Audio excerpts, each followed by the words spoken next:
اسی طریقے سے نماز کا معاملہ جو ہے وہ پہلے کیوں نہیں آیا؟ نماز کا بعد میں آ رہا ہے. آت المال علی حبہ ذوی القربى والیتامى والمساکین وابن السبیل والسائلین وفی الرقاب. کتنا دور لے گئے. واقام الصلاۃ وآتى الزکاۃ. یہ ہے ترتیب کے اعتبار سے جو میں نے عرض کیا تھا. یہاں عنوان کیا ہے؟ یہاں نیکی کی حقیقت عنوان ہے. اس کی روح ایمان ہے اور اس کا ظاہر اس میں سب سے پہلے انسانی ہمدردی، اور اس ہمدردی کی بنا پر وہ مال جو بہت محبوب ہے خرچ کرنا. درد دل کے واسطے پیدا کیا انسان کو، ورنہ طاعت کے لیے کچھ کم نہ تھے کروبیاں. اگر یہ نہیں ہے تو کچھ نہیں. حضور نے فرمایا من یحرم الرفق فقد حرم الخیر کلہ. جو شخص دل کی نرمی سے محروم ہو گیا وہ کل کے کل خیر سے محروم ہو گیا. کسی کو دکھ میں دیکھو اور اس پوزیشن میں ہو کہ تم اس کا کوئی مداوع کر سکو اور نہ کرو، پھر تم چاہے مفسر ہو، محدث ہو، نیک نہیں ہو. تم عابد ہو سکتے ہو، زاہد ہو سکتے ہو، تم مفسر ہو سکتے ہو، محدث، نیک نہیں ہو سکتے. من یحرم الرفق، رفق کہتے ہیں نرمی. رفیق ہمارا ساتھی، دمساز. ظاہر بات ہے آپ کو دکھ ہوگا، آپ کے رفیق جو ہے اس کے اپنے دل میں محسوس کرے گا آپ کے درد کو. ہم درد کسے کہتے ہیں؟ ہم درد، ان کا درد مشترک ہے. ہم عصر ایک زمانے کے لوگ، ہم جماعت ایک جماعت میں پڑھنے والے، ہم درد.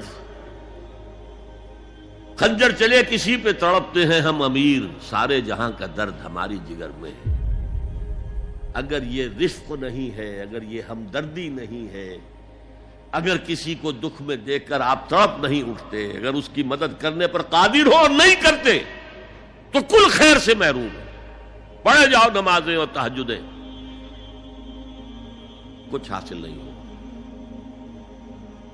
اس پر جو آخری آیت قرآن کی ہے، لن تنالوا البر حتى تنفقوا مما تحبون، اس سے زیادہ کیٹیگوریکل سٹیٹمنٹ اور کیا چاہیے.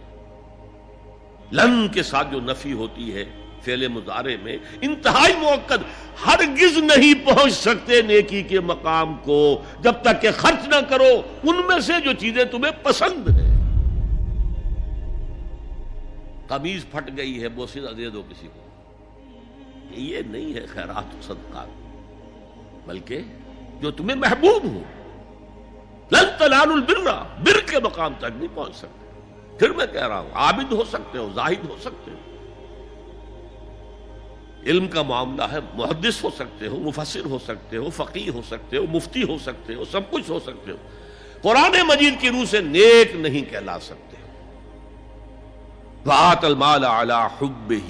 اب اس میں جو ترتیب میں نے کہا تھا، الاقرب فالاقرب، الاقرب فالاقرب، سب سے پہلے ذوی القربیٰ. اور اس میں اکثر و بیشتر ہم سے کوتاہی ہوتی ہے. دور دراز کے لوگوں کے ساتھ نیکی ہو رہی ہے، سگے بھائی کی بیوہ اور یتیم بچے جو ہیں وہ محروم ہیں. انہوں نے اس وقت یہ کر دیا تھا، یہ کر دیا تھا. ظاہر بات ہے کہ رشتہ داروں سے تو شکایتیں ہوتی ہیں. یہ تو ہمیشہ ہمارے مخالف رہے جی، ان کی ہم کیسے مدد کریں. اگر تو اللہ کے لیے دینا ہے تو پہلا حق ان کا ہے. من احب للہ وابغض للہ واعطى للہ ومنع للہ. اللہ کے لیے دیا ہے اگر تو اپنے اس نفس کے جو انتقام کا جذبہ ہے اس کو کچلو، اور جس کا سب سے پہلا حق ہے اس کو پہنچاؤ. حق بحقدار رسید. ذوی القربى والیتامى،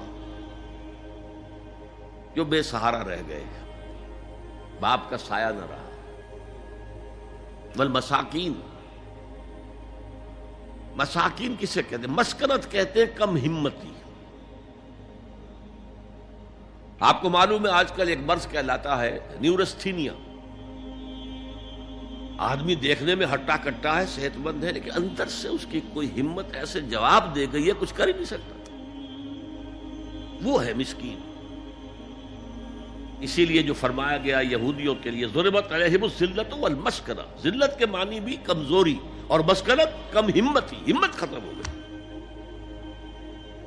تو جو اپنے پاؤں پر نہیں کھڑا رہ سکتا اس وجہ سے کہ اس میں وہ ہمت کم ہو گئی ہے، وہ بھی مستحق ہے. وابن السبیل اور مسافر، پرانے زمانے میں آپ کو معلوم ہے نہ سرائے تھیں، نہ کچھ اور تھا، نہ ہوٹل تھے. پھر اگر کہیں راستے میں چوری ہو گئی، ڈاکہ پڑ گیا، تو آدمی جو ہے گھر میں خود ہے، کفیل ہے، اچھا ہے. اس وقت کی حالت ایسی ہو گئی. ہمارے ہاں بیگرز نے اسی کو ایک بہت بڑا بہانہ بنایا ہوا، جی میں آیا تھا وہاں سے اور یہاں سے اور میری جیب کٹ گئی، سب کچھ چلا گیا، اب مجھے واپس جانے کے لیے کرایہ چاہیے. اکثر و بیشتر جھوٹے کیسز ہوتے ہیں. اگر آپ کسی کو پکڑ لیں اور ساتھ لے کر کہیں تحقیق کراؤ تو وہ بھاگ جائے گا، پھر نہیں آئے گا اس مسجد میں. لیکن یہ کہ ابن السبیل یہ بھی ایک کھاتا ہے. والسائلین، یہ ذرا تفصیل طلب معاملہ ہے. اسلام کی تعلیم بڑی متوازن ہے. ایک طرف سوال کی مذمت ہے،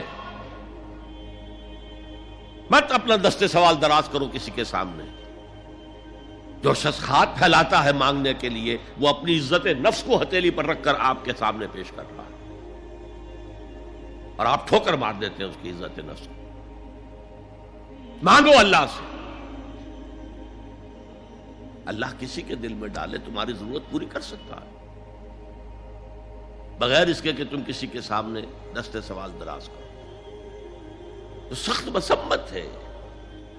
اور خاص طور پر بیگری جو ایک انسٹیٹیوشن بن گیا ہے، ایک پیشہ بن گیا ہے، وہ تو اسلام کی تعلیمات کے منافی ہے. اور جس طرح کی ہم خیرات بانٹتے ہیں، 5 روپے کا نوٹ دے رہے ہیں مانگنے والوں کو، مسجدوں کے باہر سمجھ رہے ہیں ہم نے حاتم طائی کی خبر کو لات مار دی، حالانکہ حقیقت میں آپ انسٹیٹیوشن آف بیگری کو سپورٹ کر رہے ہیں. کسی ایک کو لے لو، آؤ چلو مجھے اپنا گھر دکھاؤ، مجھے بتاؤ تم واقعی اس قابل ہو یا نہیں ہو، اور پھر اس کی مدد کریں، لمسم کریں. پھر وہ 5 روپے نہیں ایسی دیں کہ وہ کچھ اپنے پاؤں پر کھڑا ہو سکے. میں نے 1 روپیہ نہیں کہا آج، دیکھیں 1 روپیہ تو اب کوئی شے نہیں رہی، لیکن یہ کہ 5 روپے کا نوٹ بھی آپ نے تقسیم کرنے شروع کر دیے، یہ کیا ہے؟ والسائلین وفی الرقاب. لیکن دوسری طرف سائل کو جھڑکنا نہیں ہے. اما السائل فلا تنہر، جھڑکو نہیں. اچھا بھائی نہیں، معاف کرو، میرے پاس اس وقت آپ کی مدد کے لیے کچھ نہیں ہے، میں کچھ نہیں کر سکتا. تو ان دونوں کے درمیان اصل میں معاملہ ہونا چاہیے. بلکہ یہاں تک بھی فرمایا سائل کو ضرور دو، چاہے وہ گھوڑے پر سوار ہو کر تمہارے دروازے پہ آیا. کیا پتا اس کی واقعی الجھن کیا ہے. تو سوال کی مذمت اور سائل کو جھڑکنے کی ممانعت.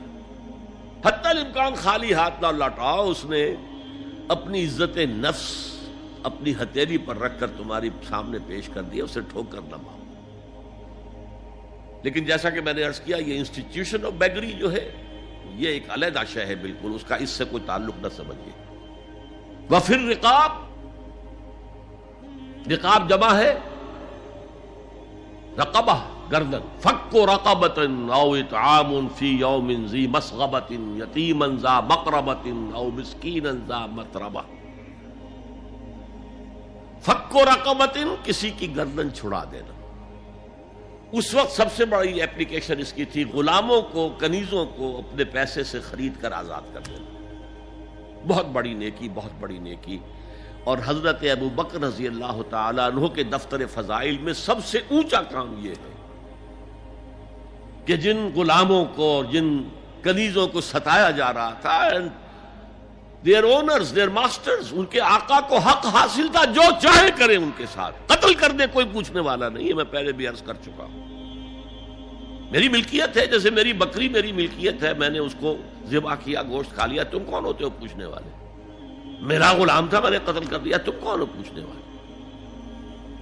ان کو حضرت ابو بکر نے خرید کر آزاد کیا اور منہ مانگے دام دیے ہیں۔ حضرت بلال کے لیے امیہ ابن خلف نے اتنی بڑی رقم مانگی، حضرت ابو بکر نے کہا ٹھیک ہے لو۔